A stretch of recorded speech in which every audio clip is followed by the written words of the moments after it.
বিড়াল পালন করলে জিন ঢুকতে পারে না। ওই শাইখ আহমদুল্লাহ ভাইয়ের একটা ছবি দেখলাম যে পুরো ফেসবুকে ছড়ায় পড়ছে, যে তিনি বসে আছেন, কে যেন ছবিটা তুলেছে, ওনার চেয়ারের ওপরে বিড়াল। মোহতারাম, বিড়াল পালন করা এটা জায়েজ কিনা এবং ঘরের মধ্যে বিড়াল থাকলে কি কি লাভ, আর বিড়াল যদি কোনো কিছুতে মুখ দেয় তাহলে কোনো ক্ষতি আছে কিনা। আমরা সম্প্রতি দেখেছি অনেক আলেম ওলামাও ঘরে বিড়াল লালন পালন করেন। খুব ইম্পর্ট্যান্ট একটা বিষয়, বিড়াল নিয়ে কৌতূহল শেষ নাই।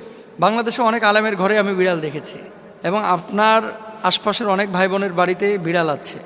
কেউ কেউ বলে থাকেন বিড়াল যদি ঘরে পালন করা হয় অশুভ কোনো কিছু ঘরের মধ্যে প্রবেশ করতে পারে না।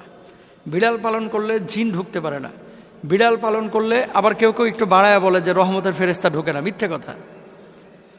বিড়াল পালন করলে রহমতের ফেরেশতা ঢুকবে না বা বদজিন ঢুকতে পারবে না, বিষয়টা এরকম না। তবে কেন পালন করা হয়? আল্লাহ রাসূল সাল্লাল্লাহু আলাইহি ওয়াসাল্লাম বিড়ালকে ভালো